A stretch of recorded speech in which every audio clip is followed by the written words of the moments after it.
एक गांव था जहाँ के लोग सब गुलाम थे। उस गांव के राजा का नाम मानसिंह था। राजा बहुत अत्याचारी था। वो बच्चों से काम कराया करता था। उस गांव में अमीर लोग भी रहते थे और गरीब लोग जो गुलाम थे।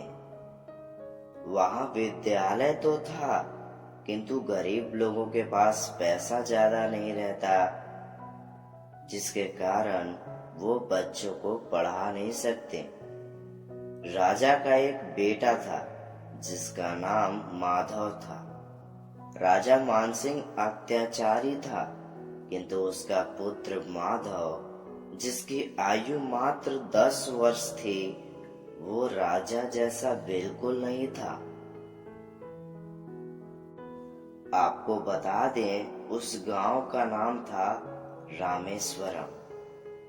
राजा मानसिंह का बेटा माधव चाहता था कि कोई गुलाम न रहे, सभी आजाद रहें, किंतु वो अपने पिता के विरुद्ध भी तो नहीं जा सकता था। अमीरों को तो कोई दिक्कत नहीं थी, क्योंकि वो अपनी कंपनियां चलाते थे और राजा मानसिंह को समय पर कर चुकाया करते थे।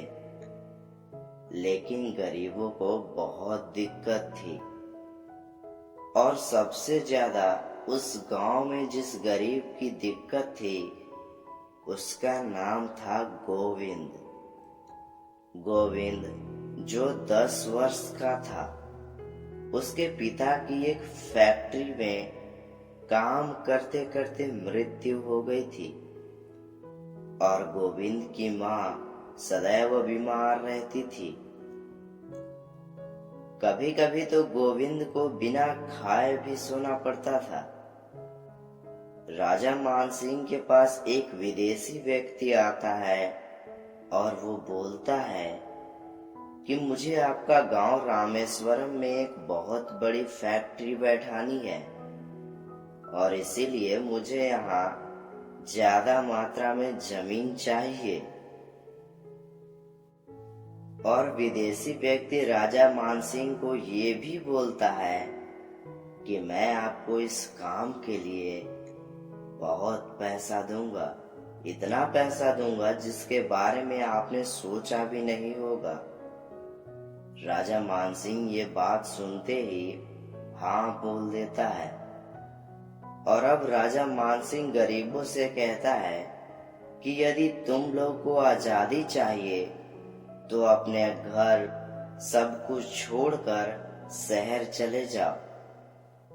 राजा मानसिंह ये भी कहता है कि तुम लोग मेरा कुछ नहीं बिगाड़ सकते, क्योंकि तुम लोग पढ़े लिखे तो हो नहीं, इसलिए 2 दिनों का समय देता हूँ। बता देना कि घर जमीन छोड़कर जाओगे या नहीं। सभी गरीब बहुत डर जाते हैं, कुछ तो तुरंत मान भी गए सब कुछ छोड़ जाने के लिए, किंतु गोविंद जाता है राजा मानसिंह के बेटे माधव के पास।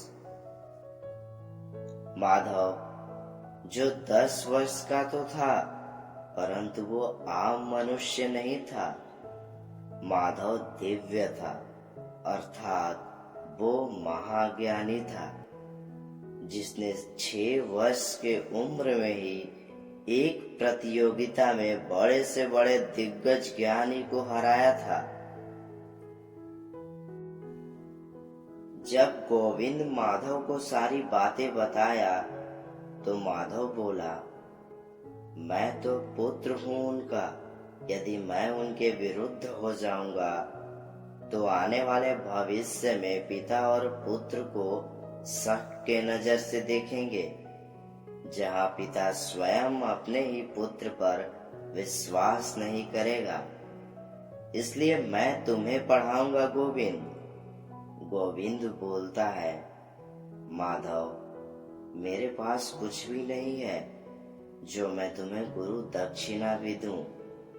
माधव बोलता है, तुम मुझे गुरु दक्षिणा अवश्य दोगे, क्योंकि मेरी गुरु दक्षिणा है इस गांव की आजादी। गोविंद बोलता है, ठीक है, लेकिन मैं सीख तो जाऊंगा ना। माधव बोलता है, अवश्य सीखोगे। मैंने पहले ही बताया था, माधव आम आदमी नहीं है, वो दिव्य है। माधव गोविंद को एक दिन में ही सारा ज्ञान दे देता है और गोविंद एक दिन में ही ज्ञानी बन जाता है। राजा मानसिंह ने 2 दिनों का समय दिया था। गोविंद दूसरे दिन जाता है और राजा मानसिंह से बोलता है, अब बहुत हुआ गुलामी, अब से कोई गुलाम नहीं रहेगा, सब आजाद होंगे। राजा मानसिंह बोलता है, तुम्हारी इतनी हिम्मत? गोविंद बोलता है, मैं 10 वर्ष का हूँ, मगर अनपढ़ नहीं, ज्ञानी हूँ। गोविंद वकील को बुलाता है और कहता है कि ऐसा केस तैयार कीजिए जिससे राजा मानसिंह जेल चले जाए और हमारा गांव रामेश्वरम आजाद हो जाए। राजा मानसिंह सोच में पड़ जाता है कि ये अनपढ़ ज्ञानी कैसे बन गया। राजा मानसिंह भी कोई आम आदमी नहीं था, वो गांव का राजा था। जब कोर्ट ले जाया गया राजा मानसिंह को, तो वो भी अपनी पूरी ताकत लगाकर बचना चाहा, लेकिन गोविंद जो 10 वर्ष का ही था, उसकी हिम्मत को देखकर सभी गरीब एक होकर और राजा मानसिंह के खिलाफ गवाही दिए। राजा मानसिंह को फांसी की सजा सुनाई गई, क्योंकि राजा मानसिंह बहुत अत्याचार किए थे। राजा को तो फांसी हो गई, लेकिन जो विदेशी व्यक्ति था वो चाहता था कि रामेश्वरम में फैक्ट्री बैठाए। उसका सपना था, लेकिन राजा तो अब रहा नहीं। विदेशी व्यक्ति सभी गांव वालों को इकट्ठा करके बुलाता है और बोलता है, मैं यहाँ बहुत बड़ी फैक्ट्री बनाना चाहता हूँ। इसके लिए मैं आप सबको बहुत पैसे दूंगा। आप सब ये रामेश्वरम गांव खाली कर दीजिए। तभी माधव बोलता है, ये गांव हमारी जन्मभूमि है, हम इसे छोड़कर कहीं नहीं जाएंगे। आपको जो करना हो कर लीजिए, हम यहाँ से कहीं नहीं जाएंगे। विदेशी व्यक्ति सोच में पड़ जाता है कि ये राजा का बेटा है और ऐसा बोल रहा है। विदेशी उस वक्त वहां से चला जाता है। सारे गांव वाले बोलते हैं गोविंद से कि तुम एक दिन में ज्ञानी कैसे बन गए। गोविंद बोलता है कि मेरे गुरु का नाम है माधव। ये सुनते ही सभी चौंक जाते हैं कि राजा का बेटा तुम्हें ज्ञान दिया। गोविंद बोलता है, माधव राजा के जैसा बिल्कुल नहीं है, माधव तो दिव्य है, जो एक दिन में ही मुझ अनपढ़ को ज्ञानी बना दिए। सभी गांव वाले ये बात सुनते हैं और सभी गांव वालों मिलकर जाते हैं, माधव को धन्यवाद बोलते हैं। माधव की माँ भी अच्छी थी, वो भी चौंक गई, क्योंकि राजा ने तो उनके साथ अत्याचार किया था। फिर माधव को धन्यवाद क्यों? माधव बोलता है, इसमें धन्यवाद की क्या बात है, मैंने जो भी किया अपना कर्म किया।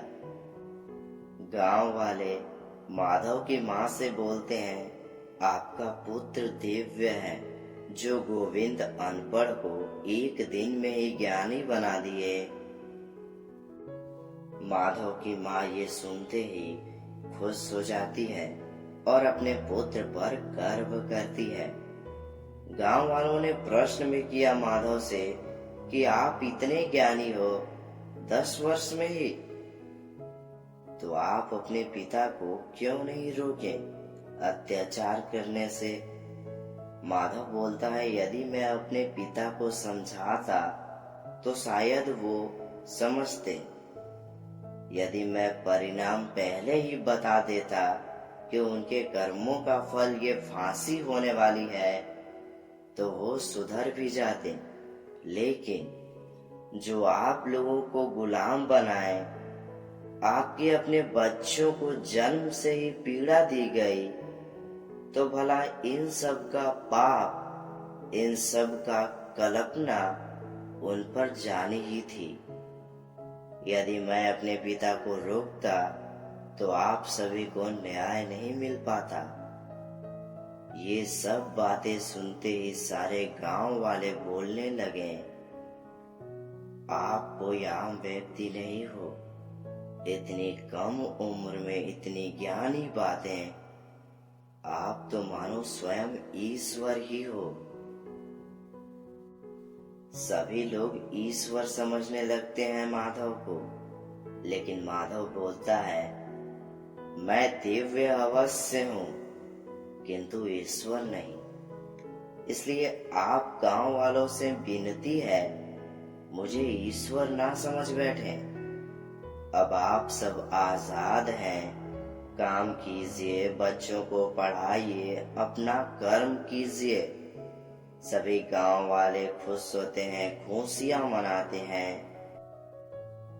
अगले 10 वर्ष बाद गोविंद माधव से मिलता है और गोविंद को माधव उस गांव रामेश्वरम के विद्यालय का शिक्षक बनाता है, क्योंकि माधव भी 20 वर्ष का और गोविंद भी 20 वर्ष का।